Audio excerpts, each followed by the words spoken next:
So I'll just summarize these animal models and then tell you about how the trial is designed. So we know that the mice exhibit many features of Pompe disease, but more like the later onset than the really early onset patients, because some of the symptoms, the heart disease, for example, are much milder. We know that we can restore the activity in muscle either by a transgene, as we did in the whole animal, or from a vector. And that physiologic outcome measures that we follow, like breathing, is really one of the best parameters to match with clinical response. So that all that we've done in the animal models tries to mimic studies that could be done in humans. And that combination of the muscle weakness and what we now know as a neural pathology, we think are responsible for the isolated respiratory deficits. So we know that some of the patients have, these non-responders, if you will, have succumbed to the need for additional ventilatory support. And so in the study that we're proposing, they'll be continued on ERT because, to my knowledge, there may be one or two, but often these patients that are barely compensated, if they develop a respiratory infection, they develop a need for ventilatory assistance, and many have not reversed from that need. There were some patients in the study that kind of came on and off, but they ultimately, in the end and currently wound up, those that had developed trouble are now on invasive ventilation. And so in this study, we think that the other rationale for doing this in children is there really is a potential for direct benefit if earlier in life we can intervene to save these motor neurons and to improve diaphragm function together, that there'll be potential to even separate the patients from ventilatory assistance. And that involves yet another aspect, and we heard some things about inspiratory strength training. This is used in other populations who are ventilator dependent. And we have some evidence now that a certain type of vector, I think Catherine introduced this concept before. It was actually first in 1996. I think Paul put the timeline up there, and this whole development process takes so long. We first discovered that AAV actually could be really permanently expressed in muscle in both small animals and large animals, really indefinitely, particularly in neural tissue and muscle. And so over this dozen years, we've been working towards this point of getting this study started. And in the meantime, we've done 3 other studies with AAV1 in patient populations. And AAV in total, particularly in cystic fibrosis, a large number of patients have been studied. So I think the safety profile is really well known. And so in 2 forms of muscular dystrophy and 1 secreted protein deficiency, alpha-1 antitrypsin deficiency, these doses have been studied in similar to what's being proposed. So that helps the FDA be sure that we're in the range that will be safe. So the vectors are based on this parvovirus called AAV. They have a latency phase that is very similar to their wild-type counterparts, but these viruses actually have only the gene and nothing else from the virus. And they really have been safe in these patient populations, but we don't know about the Pompe population. That's why we're proposing a safety study. And we know now that how to make a lot of them. As this manufacturing issue comes into play in any biologic, so that's been a challenge. And so we think we're ready to make sufficient amounts for this type of disease where we're focusing on just one muscle and not yet a systemic administration. And we've been able to make these in sufficient quantity to study their detailed crystal structure. And we know that AAV1 and this other molecule, AAV9, both are very good activities in muscle.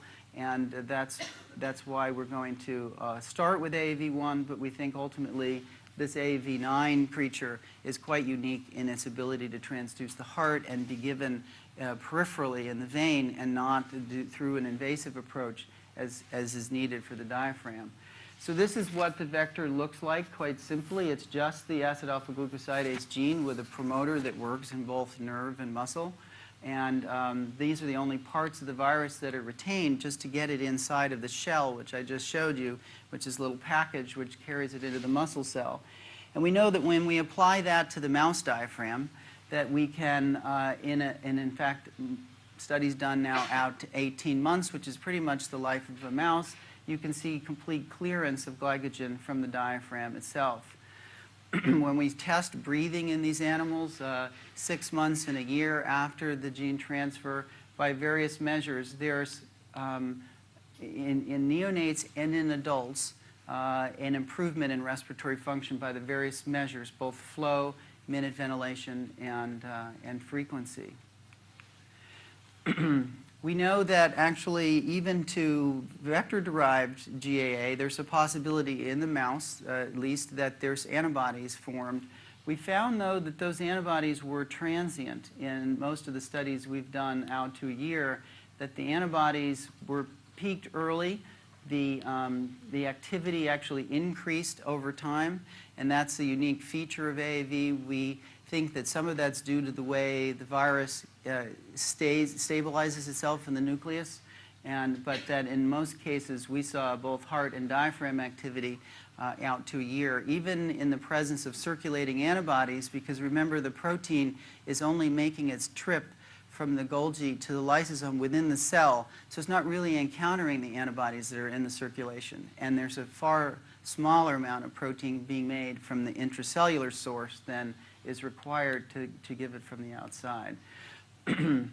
And even at 2 years after gene transfer to the diaphragm in the mouse, we can show an improvement. Now, in the older animal, dosed at 21 months and assessed at 24 months, there's not a complete improvement. So we really want to look first to the younger patients, which have still the potential to remodel that muscle and improve function. Maybe this is due mostly to the fact that if there is loss of motor neurons, those are probably not replaced. So we think that in the 3-month-old animal shown here, that we assess them in a year, in the triangles there, they're just about the same as the control animals by testing their direct strength.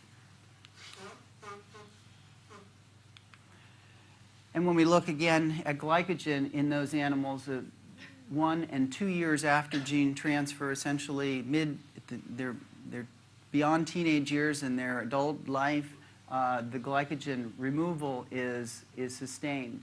Animals treated at 3 months, analyzed at a year, and treated at 20 months and analyzed 4 months later, one can eliminate glycogen from the tissue and have a functional benefit that we saw in the breathing studies.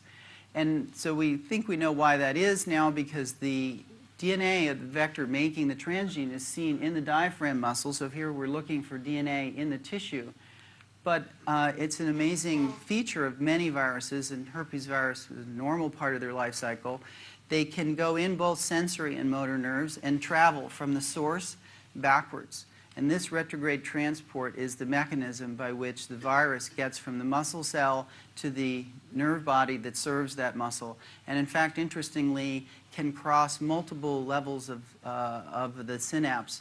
And this has been seen in the studies where AAV has been injected into the brain. It's injected on one side and it appears on the other side, and that's because it travels through the projections of neurons to the cell body and stays there. So this is how we think at least we're going to get the most impact in spinal cord.